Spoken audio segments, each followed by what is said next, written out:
sa inyo. Oras alas 4:07.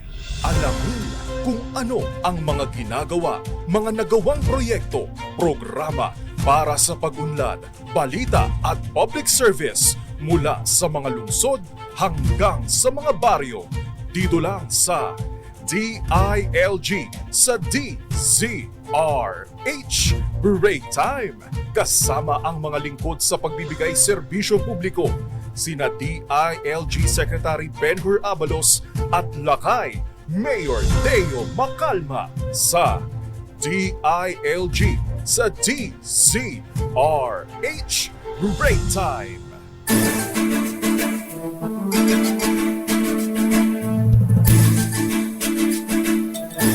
Magandang hapon, Pilipinas. Ako po si Deo Macalma. At ngayong araw ng Miyerkules, 20 ng Setyembre, welcome po sa DILG sa DZRH sa Break Time. At siyempre maliban sa akin ay makasama natin sa programa ang Undersecretary for Plans, Public Affairs and Communications ng Department of Interior and Local Government. Siyempre walang kupas.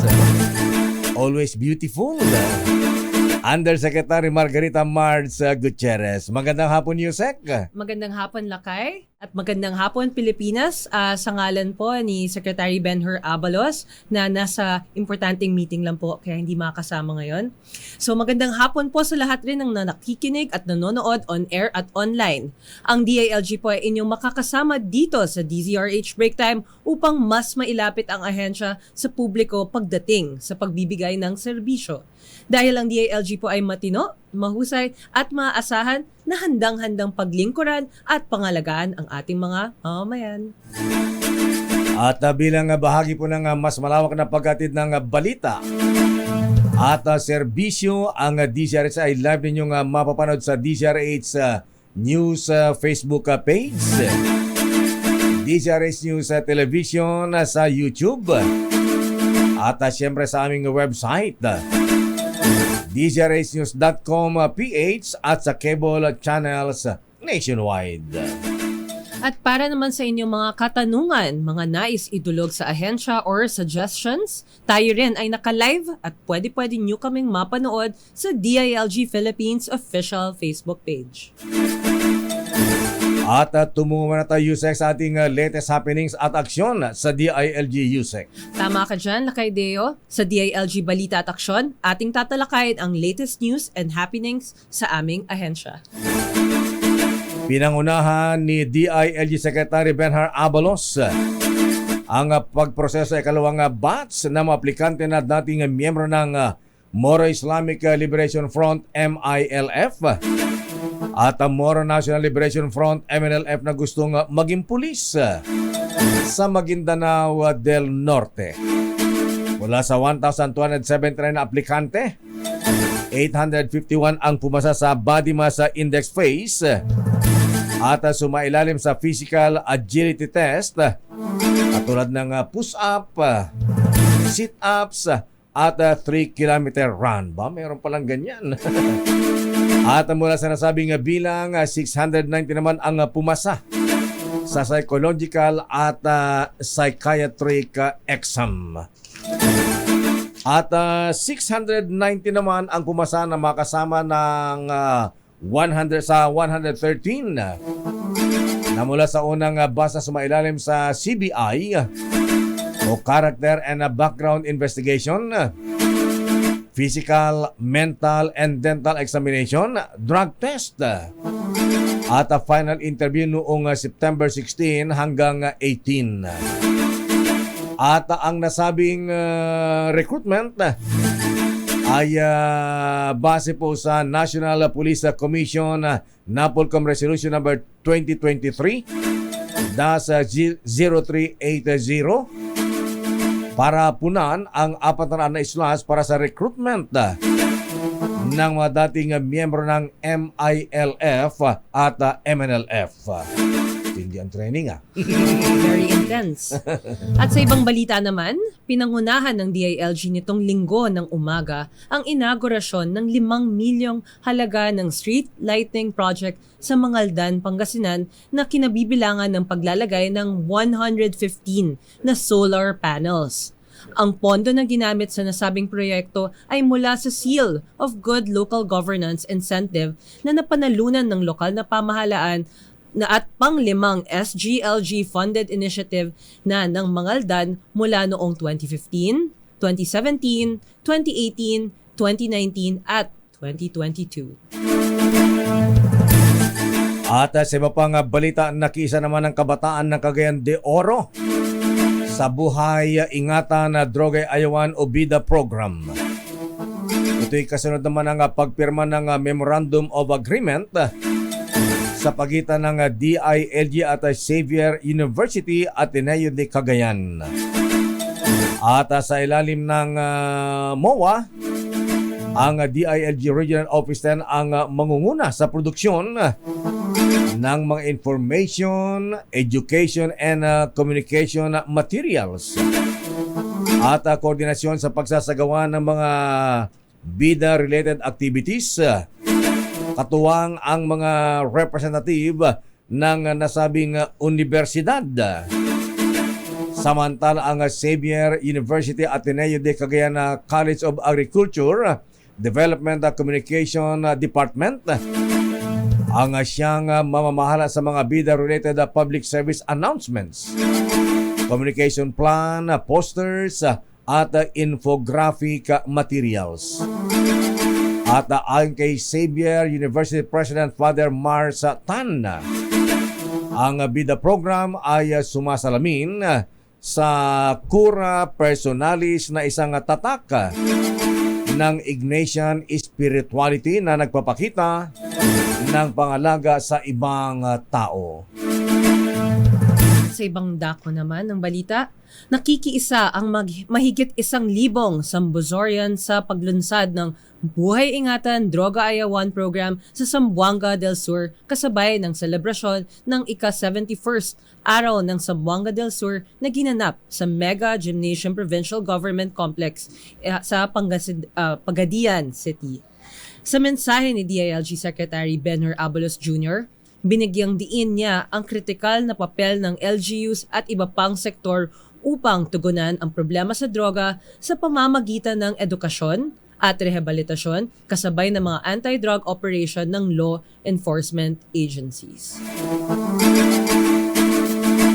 Nakisa naman ang iba't ibang LGU sa bansa sa paglulunsad ng Barangay at Kalinisan Day o Barkada nitong Sabado bilang suporta sa layunin ng pamahalaan ng pagkakaroon ng malinis, maayos at ligtas na kapaligiran. Pinanguna ng DILG ang pagpapasinaya ng Barangay at Kalinisan Day o Barkada na isang nationwide community-based clean-up drive program kung saan 10 esteros dito sa Metro Manila kasama na ang 5 creek sa Quezon City, Las Piñas at Caloocan City at 2 creek sa Pasay City at Mandaluyong at kasama na rin ang ilog sa San Juan City, creek sa Taguig at estero de Tripa de Galina ang sabay-sabay na nilinis ng mga volunteers at government personnel. Naon nang nagpalabas ang DILG ng Memorandum Circular upang hikayatin ang mga barangay na magsagawa ng lingguhang clean-up drive at magpasa ng ordinansa o resolution ng pagkakaroon ng barkada kada isang beses sa isang linggo. Magsasanib puwersa ang Land Transportation Office or LTO at ang Philippine National Police upang palakasin ang road safety at anti-crime measures sa pamamagitan ng 24-hour monitoring system ng mga sasakyan na posibleng sangkot sa krimen. O, di ba? Ang ganda ng balitang ito. Lakay Deo. Ayon kay LTO Chief Assistant Secretary Vigor Mendoza II, ang mga naturang sasakyan ay babantayan sa pamamagitan ng CCTV cameras at RFID. Babantayan din ng LTO ang overload na trucks, lalo na sa mga probinsya, katuwang ang DPWH at PNP. Sana wala nang road rage, wala nang kasahan ng baril. And then, Colonel Sabaldica, sir. Ha? Samantala, dumalo ang DILG Future Proof, the quality of township living, model cities and municipalities 2023 ng Manila Times, kung saan ibinahagi ni Secretary Benhur Abalos ang ginagawang hakbang ng kagawaran sa pagtatatag ng mga smart cities at sustainable communities, katuwang ang iba't ibang government agencies.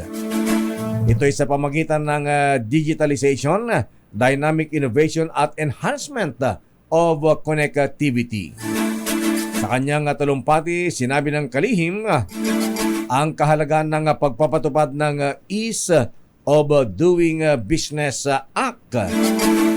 Gayon din ang inisyatibo sa pagkakaroon ng digital at electronic facilities para naman sa business registration at renewal, assessment at collection ng lokal na buwis at cashless payments. Ayan, di ka na ma-hold up dito, ha? Nauna nang nagpalabas ang DILG ng memorandum na nag-uutos sa mga lungsod at munisipalidad sa pagkakabit ng CCTV sa mga business establishments na isa sa requirements sa pagbibigay ng business permit. ito na, nasa last update na tayo. Ang daming nangyari sa... Siksik ang ating mga balita, Why? Yusek. Nagbigay ng 10 motorcycle units si DILG Secretary Benhur Abalos Jr. sa MMDA Motorcycle Riding Academy bilang suporta sa pagbubukas nito ngayong darating na September 27. Layunin ng MMDA Motorcycle Riding Academy na sanayin ang motorcycle riders na kinakailangang riding at basic emergency response skills upang maiwasan ang mga aksidente. Batay sa MMDA Metro Manila Accident Reporting and Analysis System, ang motorcycle riders ang nangunguna sa may pinakamalaking porsyento ng road crash fatalities noong 2018 na umabot sa 38% or 590 total fatalities. Habang noong 2020 naman at 2021 ay mayroong 253 at 295 na fatalities. Maganda na mga motorsiklo, Yusek, ha? BMW ang mga to o Harley Davidson? 10. Ang generous talaga. Ganda ng kulay, ha? Ayan. Reflectorize ka agad. At ilan lamang yan sa ating mga balitang hatid ng DILG at sa ating pagbabalik. Aba, Yusek, makasama natin ang ilan sa mga outstanding Filipino police officers. Ang mga magigiting nating mga pulis, matitikas. At siyempre kasama rin natin ang isang opisyal ng Metrobank. Ayan, ito'y kamag-anak yata ni Mr. Chairman Arthur T. At babalikan po natin mahabigan ang ating mga bisita sa ating pagbabalik siyempre. Oras sa ganap na alas 4:21. Buhay ingatan, droga'y ayawan! Sa laban na ito, pinapangako ko sa inyo, seryoso tayo rito. Hindi tayo matatakot dahil sama-sama natin lalapanan ang droga. Yan ang gagawin natin. Dahil dito, bida ka. Buhay ay ingatan, droga ay ayawan. Bida tayong lahat sa kampanya laban sa illegal na droga. Kaganapan, DILG, balita at aksyon. Nagbabalik ang DILG sa DCRH break time. Ayun po yung atin ng mga kilalanin ang mga outstanding police officers na binigyan ng parangal ng Metrobank Foundation itong buwan ng Agosto, Yusek. Tama ka dyan, Lakay. Atin rin pong alamin kung ano nga ba ang Metrobank Foundation Outstanding Filipinos Award at kung paano nito nakikilala ang mga Pilipinong nagpakita ng husay mula sa kapulisan, militar at mga guro. Kaya naman sa hapong ito ay ating kasama live ang Senior Program Officer ng Metrobank Foundation, si Miss Crystal Todcor Batino at ang tatlong Metrobank Foundation Outstanding Filipino Police Officers na sina Police Colonel Renel Sabaldica, Police Major Mayan Cunanan, Police Chief at Police Chief Master Sergeant Dennis Bendo. Magandang hapon po sa inyo mga ma'ams and sirs. Magandang hapon. At congratulations sa inyo. Ayan. Thank you. Ito po yung best of the best, di ba? Cream of the crop. Ayan. Cream of the crop. So, Miss Crystal, tanong muna ako sa inyo ha. Mula nung 1985, mahigit 695 na guro, polis at sundalo ang pinarangalan ng Metrobank Foundation. Ano pong ba ang adhikain ng Metrobank Foundation Outstanding Filipinos Award? Share mo naman, ma'am. Magandang hapon po, no, Good Lakay and afternoon, Yusef. Good afternoon, Ma'am ma'am. Crystal. At sa ating mga manonood, magandang hapon. So, ang Metrobank Foundation Outstanding Filipinos, sabi nyo nga po, nag-start ito noong 1985. And we want to recognize ang ating mga teachers, soldiers, and police dun sa kanilang mga sacrifice na ginawa sa profession nila and also in their communities, kasi we know how hard it is in their everyday life, and we want to recognize them, and of course to elevate din yung profession ng tatlong ito, na hindi lang puro negative yung naririnig natin or nakikita natin sa television. But meron mga kagaya nila na mga outstanding Filipinos na talaga namang nagbibigay ng kanilang buong lakas, tapang at galing sa kanilang mga ginagawa. And so, we also want to share sa Pilipinas yung mga advocacies nila and yung kanilang best practices, because we want na sana merong ma-inspire at maging modelo sila sa ating mga kabataan at sa ating nation. Ayan. Ma'am Crystal, yearly po ginaganap itong search for Metrobank Foundation Outstanding Filipinos. Ayan, sabi niya, 1985 Yes. nagsimula, ang nomination, pagbibigyan ng award. At ano-ano ang mga requirements at tig 1 milyon nga ba ang premyo? Ayan na naman, isang milyon. So, unang-una po, self-nomination is not allowed. Oh. So, meron ka dapat nominator. So, pwedeng mga awardees natin, yung mga immediate superiors nila, so like yung principal nila, and also mga media personalities, pwede rin pong mag-nominate. And even yung mga church leaders, mga NGOs. So, ito po yung mga tinatawag nating mga nominators. Ang kanilang ino-nominate naman ay isang Pilipinong guro, sundalo, or police na meron ng 10 years in service. Of course, exemplary din sila, maging modelo din sila sa kanilang profesyon. So, hindi pwede ang merong guilty na kahit anong mga kaso. kaso. So, pwedeng pending kasi Ah. pag-aaralan pa yan. Pero kapag guilty, hindi na po pwede. For the past 10 years din, dapat at least very satisfactory yung kanilang performance. At syempre, buhay po sila. So, hindi po ito posthumous na award. That will entail a different award naman po Yes. yan. No, ma'am? Ma'am, ano po ang pamantayan ninyo sa pagkakilala ng exemplary public servants o outstanding Filipinos? So, tinitignan din natin yung kanilang values. Actually, before silang maging semi-finalist or even finalist, meron silang background investigation. Oh. So, ini-interview yung kanilang sa work nila, even yung kanilang neighborhood, at chinecheck ano yung mga chismis, pati nga yung mga credit cards nila, chinecheck. Siyempre, Yes. number one yan. May vetting process pala. Oo, may vetting process. And even yung milestone accomplishments nila, fini-field validate ito So talagang merong third party na pumupunta sa kanilang mga communities or sa schools or institutions para ma-check yung kanilang milestone accomplishments. So that's values. Meron silang community work. Inaalam kong, teka, ilan ba ang asawa niyo? Oh, correct. Yes, Gusto ko totoo malaman po yan. yan. Ilan ba ang girlfriend? Biglang kinabahan sila, sir. Napapangiti na sila, sir. Legal ba? Ayan, So that's values, community, and of course yung service.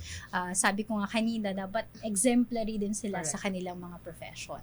I was told very rigorous daw, sir, yung process. Talaga, palagay Kasi ko nga. talagang maraming oo. paperworks din daw. Mm. Balita ko lang. Oo. Actually, na-imbitahan ako mag-judge, kaya lang hindi pa ako na, Nako sir, next year. Ayan na, alam na natin to. Alam niyo na. Sino na Pero, lang. pero Mama Crystal, ayan, tanongin nga natin ito isang awardee rito. Ladies first, ayan. Yes. Si Police Major May Ana Cunanan. Mama Major May Cunanan. Ano pa yung reaction nung nalaman po na isa kayo sa kinilalang 10 Filipino exemplars ng Metrobank Foundation ngayong taon? Una-una po sa lahat, sir, ma'am, magandang hapon po pati sa ating mga tagapakinig. Syempre po, ang una ko pong reaction ay masaya, syempre. Hindi lang dahil sa, this is opportunity actually, sir. So, mahasaya po ako. And, nangingibabaw din po yung, of course, yung challenge, yung kaakibat kasi nito ay isang responsibilidad na kailangan mong panindigan na ikaw is isang outstanding Filipino worker.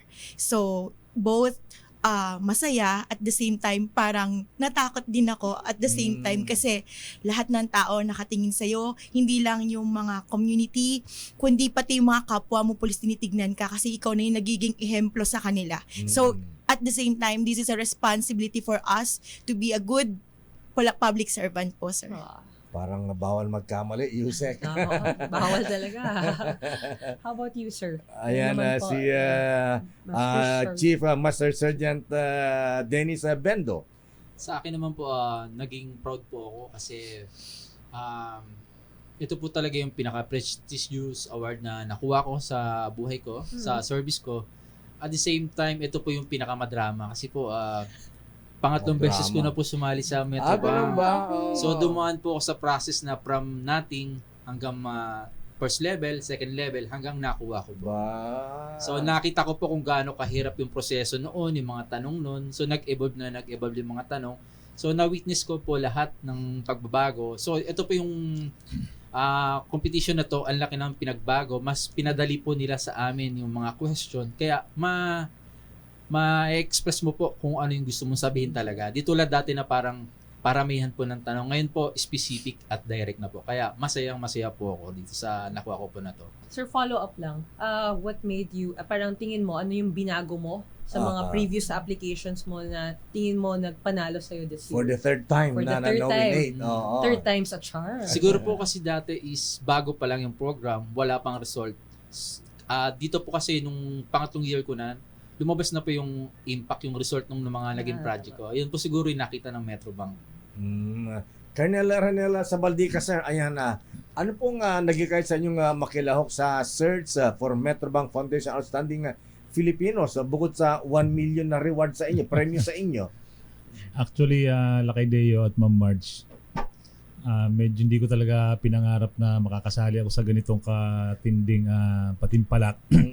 But because of yung mga dating kasamahan natin na previously mga Metrobank awardees na kasama natin sa office, at the same time because my wife has witnessed yung mga ginawa nating mga activities dun sa when I was provincial director, at sila yung nag-encourage sa akin na sumali kasi medyo mahihain po tayo kaya parang nandun na rin napilitan at nagbunga naman ng maganda.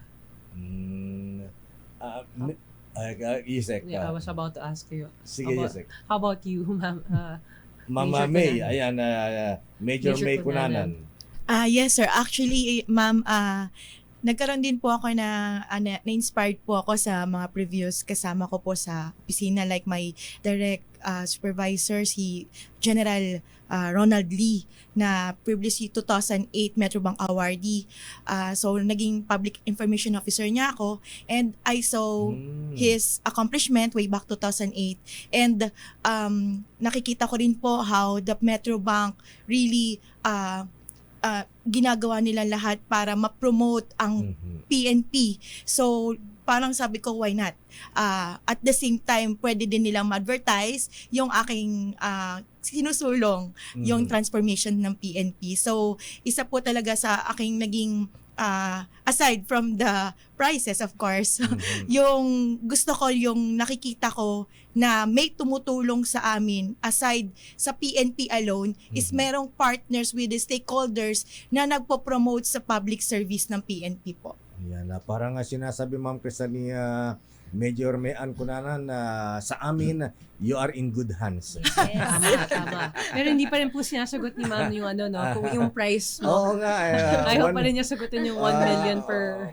mas malaki yata, maliit yata yung nabanggit ko. Kaya siguro. Sige, for anyone po who could answer this question naman po, maaari niyo po bang ibahagi sa ating manonood ang inyong mga lifelong advocacy at best practices bilang title holder ng Metrobank Foundation Fellows in Public Service? Yes po, Ma'am Marge, sa akin po bilang I have been in the Center for Policy Strategy Management for almost 10 years.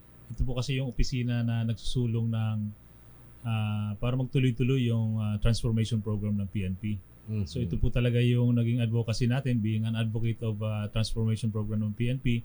Kaya para sa akin po, this is the Metrobank Foundation Award is the best platform for me.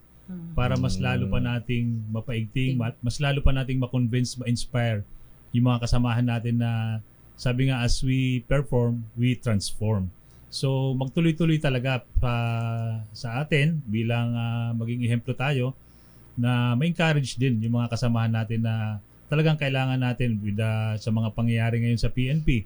Medyo kahit noon pa naman nalalagay tayo sa because of a few or isolated personnel natin, pero hindi po yan ang Lakay Deo na para tumigil tayo. The more na lalo nating paigtingin yung pagbabago sa organization natin para mas lalo tayong magustuhan ng ating community, para mas ma-improve din natin yung serbisyo, yung performance ng mga tao natin.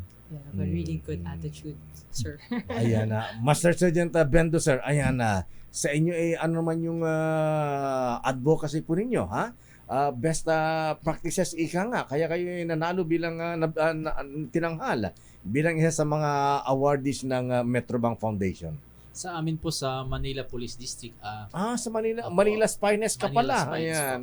So nakapag-create po kami ng programang yung mobile library, mobile library car na kinonvert po namin siya into mobile library. So dahil po yun sa mga tinatawag natin na CICL. Kasi noong time na yun, laganap talaga yung nagbabiral yung mga nang-hold up na bata dun sa Manila Police District. So para ma-approach po namin yan, makilala at ma-prevent, is nag-collaborate po kami sa school institution, kaya nag-donate sila ng mga school supplies, mga libro. Ginaya po namin yung programa dati ni Efren Peña Florida, yung Cariton Library. So yun po naging inspirasyon namin para gayahin. At saka yung tinatawag na Bangketa Teacher. Kaya binuo po namin siya sa into one concept.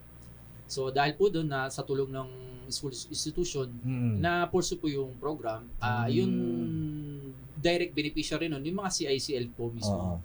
Para mapiprevent na po namin sila kasi makikilala nila kami, mas lalo pong yung... Sino mga tinuruan nyo, Major? Mga street children? Street children po tsaka CICL po talaga nun, sa along Malate area. And then pangalawa po yung nakapagtayo kami ng school sa mismong loob ng Manila Police District, kung saan nakapagpatapos kami ng mga bata na may hirap. 20 na students po yung nakakapagtapos sa ALS program namin. Dahil naman yun sa partnership sa DepEd Manila po. Ganun. Sana tinuloy hanggang college. Hanap tayo ng funding for that. Andito ang Metrobank. Yun nga po Actually, may scholarships nga din kami. Ayun meron po, din. baka pwede i-connect, di ba ma'am? Para tuloy-tuloy po. Major Kunanan, kayo naman po, ano po bang mga advocacy at best practices po sa inyo naman? Yes, ma'am. Actually, very fortunate din ako na nakilala ko si Sir Sabaldica po na we are both aiming for the transformation of the PNP. And pati ang ating SILG, ang ating secretary is very, very serious sa ating transformation program, the PNP. And yun nga po yung ating internal cleansing. And as a matter of fact, hindi siya actually negative in the public perception dahil may nahuli. Isipin na lang natin ng ilan ba ang umaaresto sa isang pulis. It's both at least 3 or 4 personnel sa isang pulis. Doon na lang mas makikita mo na mas maraming pulis ang gusto ng transformation against dito sa mga pulis na nahuli natin. So ito po yung kampanya ko, transformation to get rid of the scalawag of the PNP. And I am one of the PNP junior officer na naging pioneer of the counterintelligence task force na nanguhuli ng aming mga kapwa pulis po. Ang hirap siguro niyan, Yusek Marts, Ma'am Crystal, kapwa mo uniformado, dahil may kasalanan na kayo ang manghuhuli, ha? Sobrang Herculean task Yes, yun, sir. ma'am. Sometimes, sir, nakikita, meron pa kaming nahuli na kasama namin or sometimes nahuli namin na mga kasama namin sa school or naging classmate namin. Wow. So, it is very painful for us na lagyan sila ng posa sa kamay, but we have to do our task, our mandate is ang aming sinumpaang tungkulin at ang aming loyalty ay nasa bansa, hindi sa aming uniform. Ayan na, Major Kunanan, na nakaranas na po ba kayo ng kabaro nyo na nanlaban at napatay po ninyo? Meron po talagang nanlalaban. Actually, ako po, sir, personally, ako yung binanatan. Binaril po kayo? Opo. For that incident was happened in somewhere in Pierre po sa Manila. Wow. So he is a patrolman. So nakasense po siya na ako po ay police at kasama ko po yung mother ng hinuli nila na complainant. I was posted as a daughter of the complainant. And noong nakasense siya na pagkabigay ng pera dahil nga entrapment operation, is bumunot siya ng baril, pinaputokan kami ng baril nung mother. So, ang ginawa ko, niyakap ko si mother kasi sabi ko, ako na lang mamatay kasi ako may training. Wow. So, isa po yun sa mga nabanggit ko sa aking milestone. At I think isa din yun sa mga nakita ng Metrobank Foundation na we are risking our life for the sake that we have to deal with this RAG PNP personnel that with the same training as na kami yung nagdi-deal sa kanila, meron kaming same training din. Sometimes mas high pa yung training nila sa amin dahil ako, tulad ko, babae ako on the field, tapos siya, lalaki siya, naka-motorsiklo, binaril kami. So, hindi naman fatal ang tama niyo, Major Kunanan, ma'am. nakailog ako, sir. Actually, siguro, sir, medyo malakas pa yung panalangin ko that time na huwag kami mapahamak kasi medyo, pero kinabahan ako nun, sir. Siyempre, barin yan. Anyway, si nga pala, nanonood sa atin at congrats daw sa inyo. Isang awardee si Colonel Joseph Dator ng Philippine Army na naka-assign ngayon sa Presidential Security Group, PSG. Magandang hapon, Colonel Kuyang Joseph Dator, sir. Anyway, si Colonel Sabaldica Yusek ay ang Chief of Moral and Welfare Division ng Directorate for Personnel and Records Management dyan sa Campo Crame. Sir, simula po nung po kayo bilang hepe na inyong division, napansin niyo po ba kung meron ba at sa paanong paraan nakapekto ang moral at welfare ng ating mga kapulisan sa kanilang pagpapatupad ng kanilang mga tungkulin? Opo, Lakay Deo. Actually, mag-isang taon na po akong Chief Moral and Welfare Division after nung may stint as Provincial Director ng Cagayan. At dito po, dahil ito sa assignment ko na minsan kadalasan po hindi ko naman trabaho, lahat ng kapulisan natin, there are 220,000+. Wow. Dami. Lahat ng nalolo moral sa akin lagi, low moral ka, pupunta ka kay Sabaldica, paano ka mapahay moral? So, ang hirap ng trabaho ko But actually, yung sa akin po, bilang Chief Moral and Welfare Division, yung amin po is yung awards ng mga tao natin, yung incentives, promotions, yung ating educational assistance para sa mga dependents ng PNP personnel. At yung pag-asikaso nung one time ma'am, nagkasama po tayo sa Baguio, yung mga benefits nung killed in police operations and wounded in police operations. Iyak ako ng iyak. So dito po, ito po yung ginagawa natin. Ngayon po, para naman kasi ito yung isa sa pinaka number 1 sa 5 na programa ng ating Chief PNP, yung to uplift the moral and welfare ng ating personnel. Kaya ngayon po nag-propose tayo sa Directorate for Controllership na matagdagan yung pondo para sa ating educational assistance ng ating mga dependents. So from a regular quota na 300 to 400 a year, at least baka magawa nating 100%, 200% increase for the following year. At meron naman tayong ginagawa ngayon na Lakaydeo sa tulong ni Doc Allen na Buenafe ng Cardinal Santos. Ongoing na po ma'am yung pagpaplano natin para magkaroon tayo ng MOA with a group of doctors from Cardinal Santos na yung mga specialization nila maibigay na nila sa lahat ng kapulisan ng libre. Okay. Libreng operation, lalong-lalo na kasi si Doc Allen is ang ano niya is laparoscopy. So pag nagkaroon ng operation sa mga ganong expertise nila, libre po yung operation. And lately, through Health Service and Center for Policy Strategy Management, nagkaroon po tayo ng MOA with Chooks to Go. So lahat ng pulis po at saka mga dependents niya, basta may card, may ID ka, 10% discount, 20% discount pag kakain ka sa Chooks to Go. So Akala ko lifetime na supply ng Chooks to Go ni per year pa lang sir. That's why ina-anunsyo natin sa public, baka meron pa dyan mga ibang companies na willing yung mga kapulisan natin. Sabi nga, habang gising yung ating kapulisan, to see to it that our community is protected, merong mga mag-o-offer pa sa ating kapulisan para mas lalo pang mabigyan sila ng benepisyo. At the same time, kasi pag motivated yung pulis natin, pag masaya siya, mas maganda yung performance na maibibigay niya sa ating community. Should take care of Yes, ma'am. our Opo. police, di ba sir? Sir, may follow-up question lang po ako. Kayo po ay kinilala ng Metrobank Foundation Outstanding Filipinos bilang isang transformational leader for innovative law enforcement and community development po. Ano-ano po bang mga interventions o mga programa ang inyong nailunsad o naipatupad bilang Chief of Moral and Welfare Division para mapabuti ang pangkalahatang kapakanan ng kapulisan po, sir? Yun nga po ma'am yung nasabi ko sa ngayon. Ang nagawa na natin is right now, ang pinaka-importante ngayon is marami sa mga kapulisan natin, lalong-lalo sa mga far-flung areas, sa mga malalayong lugar, hindi nila alam kung ano yung mga benefits na merong in-offer ang PNP. So right now, meron na kaming technical working group para buuhin yung lahat ng mga benefits na meron ng PNP na ma-enjoy nila. Kasi marami po ang kapulisan natin na hindi nila alam yung mga pag-conversion ng awards into service leave para hindi sila mabawasan as they retire, yung accumulation of accrued leave, hindi sila mabawasan. Kaya at the same time, lalong-lalo na because of our issue on military and yung ating MUP, medyo marami po ang nag-optional retired. Opo. So, minabuti ng leadership natin na buuhin yung manual para maipakita, para ma-discourage or ma-encourage yung mga pulis natin na sayang, manghinayang sila sa mga benefits na meron ng binibigay ng PNP. Kasi kung mag-retire sila ng maaga, hindi nila na ma-enjoy yung mga benefits na meron ng ating PNP.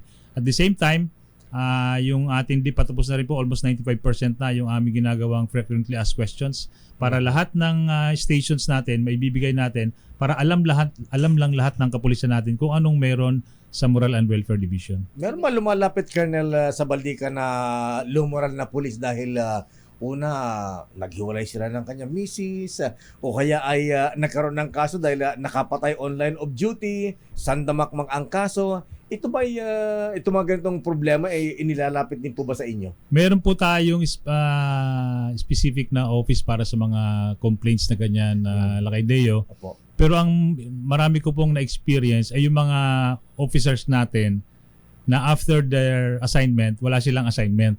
Oh. So doon sila pumupunta sa office ko. Sabi ko, ano kayong magagawa ko rito sa mga to? Ang gagawin ko na lang is pakakapihin ko sila, ang bibigyan ng advice na maghanap-hanap ng pwedeng kasi ma'am, may mga table of organizations tayo na sinasabi. Hindi naman anytime basta-basta ka na lang pupunta sa isang assignment. So may mga kaukulang position na dapat para sa iyo, may mga hindi. Ayan. Opo. Okay, si Major Conanan. Ayan, siya yung ang kasalukuyang Chief of Police Community Relations ng CIDG. Wow. CIDG yan, sir. Criminal Investigation and Detection Group. Mabigat ito, ha? At ma'am, maaari ba yung bigyan ng idea ang ating mga tagapakinig, tagapanood kung ano po ang mga araw niyong hinaharap sa inyong tungkulin sa CIDG? Ayan, mabigat ito, ha? Yes, actually sir, kanina lang meron nahuli ang CIDG. Meron tayong separate unit po kasi na go after criminal Scalawag, PNP Scalawag. So, yun yung dati kong unit. And now, ngayon naman, ang CIDG, kanina lang po, just kanina, naka-entrap po sila ng 2 pulis na I think dalawang nanghingi ng kapalit, extortion ng kanilang kaso. So, for me, as Metro Bank awardee, the vanguard of the police integrity, as from the dating IMEG, ngayon na nasa CIDG, and as a police community relation of the CIDG, I believe po na ang transformation at internal cleansing ng PNP and peace and order actually is a shared responsibility between the community and the police. So, we have to mobilize the community. Hindi kaya ng police po na sila lang, na kami lang po ang magme-maintain ng peace and order. Kailangan po namin ng community, and as part of the PCR or the Police Community Relation Officer po, I have to mobilize them, engage them, and collaborated with them kung paano namin masasolusyonan ang pagsugpo dito sa krimen, at of the same time, tulungan kami na malinis ang aming hanay. Yan po talaga yung main goal ko as a Police Community Relation of CIDG ngayon. Major Conanan, gusto ko lang to itanong, wala to sa script namin. Pero kasi ako lagi kong gusto i-promote talaga yung women leadership, especially at PNP. Kasi wala pa tayong chief PNP na babae. Sorry, nangangarap lang po ako, patawarin niyo po ako. Pero ano po, actually gusto ko lang po malaman, ano po ba ang nagiging hurdles ng mga kababaihan natin sa PNP? Totoo naman po talaga ngayon, ma'am, na meron pa rin talagang stereotyping na babae ka, sa opisina ka. Hindi ka na-expose sa field. Na sometimes, since sa field po talaga, dyan sumisikat talaga ang mga kapulisan na si ganito nakahuli ng ganyan, si ganito nakahuli ng ganyan. At yung mga tao sa opisina, mga pulis na babae, sila yung mga gumagawa ng admin works kasi babae ka, ganyan, hindi ka pwede sa operation. And as a Metro Bank Foundation awardee, na bilang part ng isang naging operatiba din po ako nung panahon na ako ay nasa CITF and IMEG. I believe that this is to break the stereotyping the PNP, na the female PNP members can also do or can also be an operative in the field. So, let's break the stereotyping the PNP po, ma'am. Kaya yan, mabuhay ka, ma'am. Alakay Deo, si Major Conanan din po kasi kinilala ng Metro Bank Foundation Outstanding Filipinos bilang PNP's vanguard of police integrity. So sa inyong pamamahala, Major, ano po ang inyong ginagawang hakbang ng inyong opisina upang mapanagot ang mga tinatawag nating police scalawags, kasi yan ang advocacy mo, ma'am, at mas tumaas ang tiwala ng mamamayan sa PNP? Yes, ma'am. Nung panahon kasi ng CITF, ma'am, kami lang talaga ang gumagawa nito, ma'am. Sumbong nila, action namin, ma'am. Sumbong ng complainant, action agad ng CITF. So ngayon, ma'am, nagkaroon ng pagkakataon na maging group na siya, maging regular unit na po siya ng PNP. So we have to, meron na kaming capacity na mag-organize ng community. So ang transformation ng PNP ay nakasalalay din sa community na namin imomobilize. Tulad nga po ngayon, ma'am, meron kaming mga riders, ang MCAPS at ang PCAMP, na naging katuwang namin sa pag-a-amplify ng aming programa. Meron din kaming mga private sectors like yung Mindwaves na pwede po ba nasasabi ko na sa kanila, yung Mindwaves po na sila po yung may-ari ng mga digital display dito sa mga MRT. Nagkaroon po kami dyan ng libreng advertisement sa PNP IMEG na doon po kami nag-start na nagkaroon ng maraming mga complaints na wow, ang galing ng PNP, meron pala silang internal cleansing program, and doon lang po natin nakikita na ang PNP po ang under ng DILG of course, na meron po kaming transparent sa aming ginagawang internal cleansing. Hindi lang namin sinosolo, nakikipagtulungan kami, nanghihingi kami ng tulong sa publiko para magawa namin yung mandato namin na internal cleansing po. Yan, Ayan. salamat sa pagsuporta kay Secretary Benhur Abalos Jr., ma'am. Maraming salamat Colonel Mean Cunanan. Ayan, siya pala ang Miss Clean. Ayan, hindi Mr. Clean, Madam Clean. Taga-cleansing. Taga-cleanse yan sa CIDG. Anyway, mahabigan babalikan po natin ang ilang pa natin mga issue. At syempre, ang kinatawan naman ng Manila sa finest, babalikan natin mamaya si Police Chief Master Sergeant Dennis Bendo at alamin din natin ang kanyang ginawa diyan sa Manila Police District. Galing ka mo, Sergeant, at nanood din sa atin si MPD Director, si General Andre Dizon. Ayan. Good afternoon, General Andre Dizon, sir.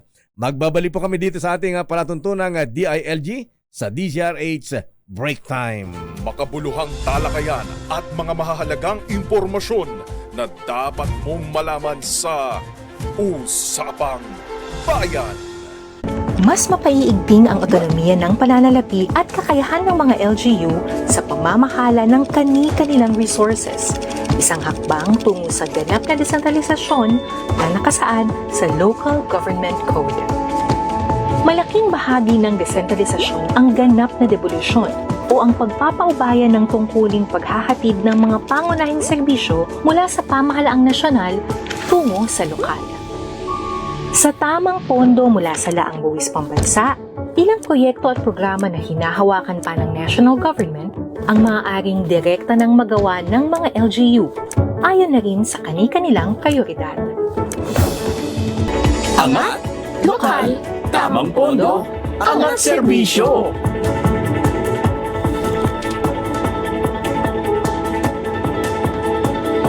Bayan. Balik po tayo mga habigan sa ating palatuntunang DILG sa DZRH sa Break Time. Ayan, Police Master Sergeant Dennis Bendo. Siya po ay Section Team Leader ng District Mobile Force Battalion ng Manila Police District.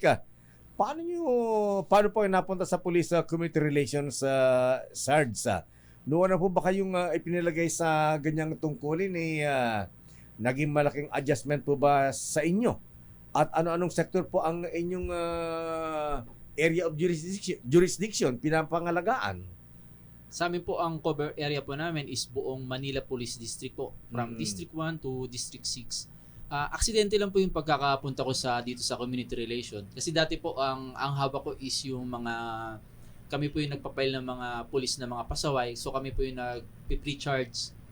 So nung na-create po itong 2017 yung opisina namin ng community relation, nakita ko po kasi yung mga batang patrolman, parang misguided pa sila, hindi nila alam ang gagawin. So dahil laki po tayong simbahan, sanay po tayo marap sa mga tao. So nag-volunteer na lang po ako na mag-join sa kanila. And then nagkaroon po kami ng breakthrough nung 2018 nga po, nung nagkaroon po kami ng una naming biggest project, yung mobile library. Actually, aksidente po yung pagkakaano nito yung parang significant yung pagkaka-impact. Kasi that time po, alam niyo naman po sa PNP, pagka nag-create ka ng program, dapat bongga, may media. Kami po wala. Walang-wala po. Trabaho lang. So dahil po sa isang media, dahil sa isang netizen, na-expose po siya nung ginawa mo namin siya ng one day, kinahaponan, nagba-viral na po pala siya, tinatawagan na kami ng NCRPO na gumawa pala kayo ng proyekto, nag-viral siya sa Facebook dahil po doon. So dahil po doon sa program na yun, parang na-empower po kami na marami pala tayong pwedeng gawin na proyekto. So kaya po nanganak yung alternative learning system, yung mga adapt community, more on talagang tulong po sa community yung naigawa namin mga programa. Dati bang yung teacher? Hindi po sir, criminology student po ako. Criminology student. Lay minister po, sir. Lay minister, Sir, ako naman po. Kayo po ay kinalala bilang Metrobank Foundation Outstanding Filipinos bilang police mentor for the out-of-school youth and children in conflict with the law. Ano-ano po ba yung mga programa, bukod po sa nabanggit niyo po, at proyekto ang inyong inilunsad at isinagawa para sa ating mga kabataan sa Maynila? So, Yeah. sige po. At ano-ano po ba yung mga pagbabago o developments ang na-observe nyo at matapos nito yung intervention sa kabataan po? Pagdating po sa kabataan, yun po yung pinaka main features namin, yung mobile library, tsaka yung alternative learning system. So yung mga estudyante po ng mobile library, sila naman po yung naging estudyante ng ALS namin.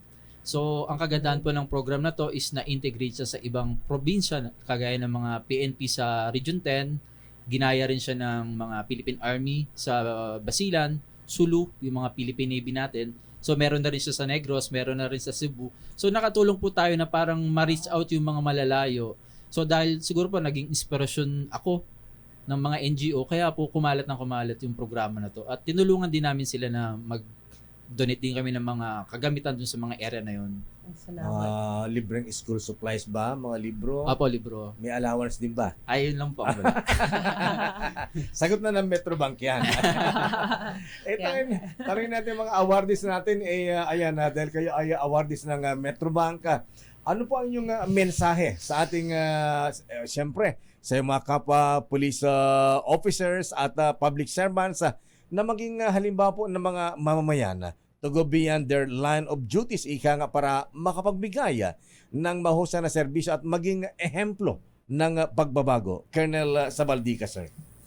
Opo, ang mensahe po natin sa ating mga kapulisan nationwide, kagaya nga ng ginawa natin, wala pong imposible. Tuloy-tuloy lang po tayo na in spite of the issues that we are facing right now, even before, kasi ang pagbabago hindi natin pwedeng ituro sa iba. Hindi nagbabago pa, ganito, it should start Matigas ang from ulo, within. So sa ating sarili po mismo, maging mabuting example po tayo. At para naman sa lahat, yung lagi nating sigaw nung tayo pa ay Provincial Director Alakay Deo, Opo. na kailangan magtulong-tulong tayo para pagtulong-tulungan natin mapabuti yung ating organization. Kaya sabi nga, mas nalulugon no maburuluntam ngamin, nasaysaya at no agkay-kay siya tayo amin. Ayan. It is always better when we are together. Ayan. At saka para maitatak yung sa ating mamaya ang pulis ay to serve and protect. Ayan. Yes, opo. Hindi kinatatakutan. Major Kunanan, ma'am. Yes, sir. Para sa aking mga kabaro na gusto rin siguro or nangangarap din na maging awardee ng isang prestigious award ng Metrobank Foundation, just always stick kung ano yung ating sinumpaang tungkulin the moment na we raise our hands, and kung ano yung sinumpaan natin na tungkulin na maging isang public servant. Doon lang tayo yun yung maging guiding principle natin at maging moral compass natin sa ating ginagawa, sa lahat ng ginagawa natin as a public servant. Doon lang tayo, and always put the God first in our life. Yun lang po, sir. How about you po, Master Sergeant? Sergeant Dennis Bendo, Batang Singganong, ha? Ayan, paano mababalik ang tatak ng Manila Police District na Manila's finest? Sa akin naman po, ang lagi nagre-reflect sa akin simula nung nag-entry ako sa service, yung may sinabi po ang isang pastor sa amin nung training the heart of the problem is the heart. Mm-hmm. So magre-reflect po tayo doon na kung ang ginagawa ba natin ikakaganda, ituloy po natin. Yung pangit, wag po natin gayahin. Mm-hmm. Ang sikreto naman po, kaya siguro nagtagumpay ako sa programa ko, sa mga best practices ko, is lagi po ako nakikipag-partner sa komunidad. Kasi po, sila po talaga ang number one na magsusustain ng mga programa. Mm-hmm. Sila po talaga ang tutulong sa atin mga layunin. So, kailangan po mamahalin natin ng komunidad at lalapit po tayo. Huwag po tayo maging arrogante. Mm-hmm. So, number one po lagi, isasuggest po natin na ang ginagawa natin po para sa bayan. Huwag po natin siya na gagawin na magpapasikat. Yun po ang minsan kaya hindi po nagsusustain ng isang programa. Yung magpapasikat. Kaya kailangan po, gawin lang po natin to na walang nakatingin, tuloy lang po tayo. At dahil batang simbahan ka, Sergeant Bendo, sir, i-recommend namin kay General Dizon, gawin kang chaplain ng Manila Police District. Si Ma'am Crystal, you say. Ma'am, ako naman, may question lang po for Metrobank naman po. Ano po ba ang mensahe nyo sa ating mga public servants upang sila'y mahikayat na makilahok sa search for Metrobank Foundation Outstanding Filipinos sa mga susunod pang taon? So kung kayo po ay isang guro, sundalo, or pulis na merong accomplishments katulad ng mga kasama natin ngayon, wag po kayong mahiya. Sabi nga ni Sir, try until you succeed. Kasi nandun po yung key para kayo ay manalo ulit. Pag meron kayong accomplishments na merong impact, nakakatulong ito sa mga beneficiaries, ito ay replicable sa ibang communities, ibang lugar, at ito ay sustainable, tumatagal, hindi one time, big time. Sumali po kayo. At dahil po bawal po yung self-nomination po, no, please, kung may mga kilala ho kayo na will be of exemplary to a public servant, diba? Please nominate them. Wag ho kayo ring mahiya. Yes, actually, totoo po yan. Yung more recommendation, the Oo. better ba, Ma'am Crystal? Like, kung merong nominee, meron ding nominator. So, both nominee and nominators po yung hinihikayat namin. Kasi, like yung mga awardees natin ngayon, actually, you are eligible na to nominate yung mga kakilala nyo. Ayan. Para malaman talaga yung mga best practices and maging Philippines finest. Diba? Hindi lang Manilas. Okay, maraming salamat Ma'am Crystal Todcor Batino, ang Senior Program Officer ng Metrobank Foundation. At sa ating mga awardees, congratulations, Colonel Renel Sabaldica, ayan, Major May Ana Cunanan, at Master Sergeant Dennis Bento ng Manila Police District. Congratulations at yung nanonood sa atin, congratulations din Colonel Joseph Datora ng Philippine Army na nanonood sa atin sa PSG ngayon. Ayan. Congratulations po from the DILG family. Sobrang proud po kami sa inyo. At yung blowout ninyo, naghintay kami ni Yusek Mars dito. Palatsyon po. Joke lang. Congratulations sa inyo lahat at maraming salamat po sa inyong pagtutok sa ating programa. Abangan muli ating episode sa susunod na Miyerkules, same time. At sa ngalan po ni Secretary Benher Abalos na nagpapasalamat po sa inyong tatlo, maraming salamat po sa inyong pagtangkilik. At muli po, ako po ay si Undersecretary Margarita Gutierrez, signing off. Ako naman po, si Sergeant Neo Macalman. Inyong napakinggan ang DILG sa DZRH Break Time. Kasama ang mga lingkod sa serbisyo publiko, sina DILG Secretary Benher Abalos at Lakay Mayor Deo Macalma. Hanggang sa susunod na Miyerkules, tumutok, makinig, alamin ang mga ginagawa, mga nagawang proyekto, programa para sa pag-unlad, balita at public service mula sa mga lungsod hanggang sa kasulok-sulukan ng mga barangay. Dito lang sa DILG sa DZRH Break Time.